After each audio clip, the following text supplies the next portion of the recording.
اعوذ باللہ من الشیطان الرجیم بسم اللہ الرحمن الرحیم نحمدہ ونصلی علی رسولہ الکریم۔ معزز ناظرین کرام، آج کے دور میں مسلمان رزق کے پیچھے جتنا پریشان ہے، تاریخ انسانیت میں اتنا پریشان نہیں ہوا۔ اس کی وجہ کیا ہے میرے عزیز دوستوں اور بزرگوں؟ اللہ سے دوری، اللہ کے حکموں سے دوری۔ ورنہ مسلمان رزق کما رہا ہے، بے تحاشا رزق کما رہا ہے، لیکن رزق میں برکت نہیں، دلوں میں سکون نہیں ہے۔ اربوں کما رہے ہیں، پاس بیٹھو گے اپنی پریشانیاں شروع۔ بھئی تیرے پاس تو رزق ہے، تجھے کیا مسئلہ ہے؟ ہائے ہائے، وجہ یہی ہے کہ اللہ سے دور ہے، اللہ کے رسول سے دور ہے۔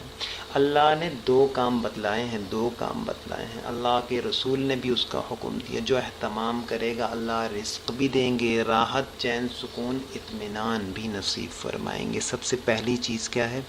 اللہ قرآن پاک میں فرما رہے ہیں وَأْمُرْ أَهْلَكَ بِالصَّلَاةِ وَاصْطَبِرْ عَلَيْهَا لَا نَسْأَلُكَ رِزْقًا۔ ہائے ہائے، اللہ فرما رہے ہیں خود بھی نمازوں کا اہتمام کرو، اپنے اہل و عیال کو بھی نمازوں کا کہو۔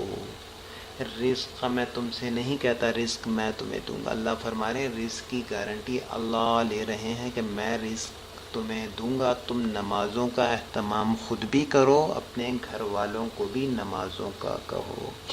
میرے عزیز دوستوں اور بزرگوں، اللہ نماز کا کہہ رہے ہیں کہ میں رزق دوں گا، نماز پڑھو۔ آج میری نماز چھوٹ رہی ہے رزق کے پیچھے۔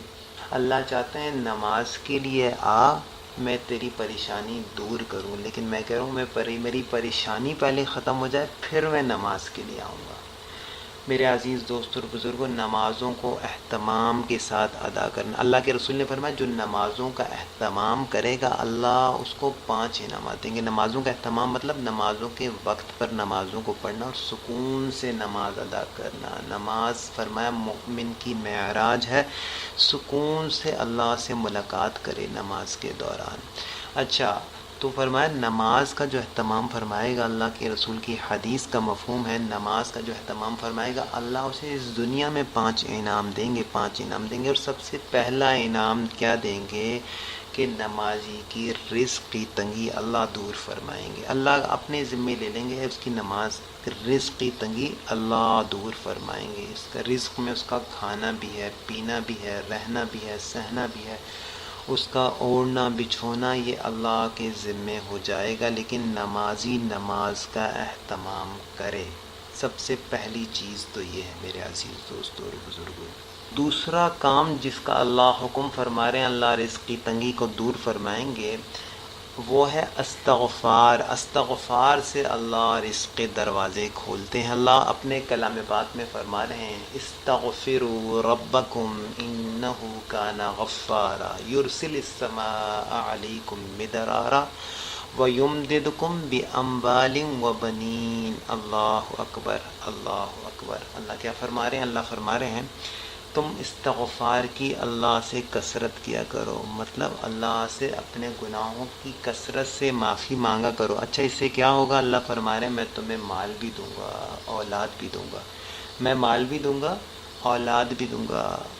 اولاد میں اللہ بیٹے عطا فرمائیں گے۔ میرے عزیز دوستوں اور بزرگوں، اللہ بیٹے عطا فرمائیں گے۔ حدیث مبارکہ میں آتے ہیں اللہ کے رسول صلی اللہ علیہ وسلم نے فرمایا جو کثرت سے استغفار کرتا ہے اللہ اس کو ایسی جگہ سے رزق عطا فرماتے ہیں اس کے وہم و گمان میں بھی نہیں ہوتا۔ اللہ اس کی پریشانیوں کو، غموں کو دور فرماتے ہیں۔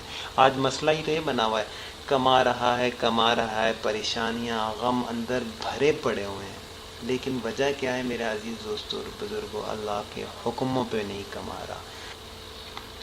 تو میرے عزیز دوستوں اور بزرگوں، ان 2 کاموں کو مضبوطی سے پکڑ لیں۔ اللہ کے حکم ہیں، اللہ کے رسول کا طریقہ بھی ہے۔ ایک نماز نہیں چھوڑنی، اور استغفار کی کثرت رکھو۔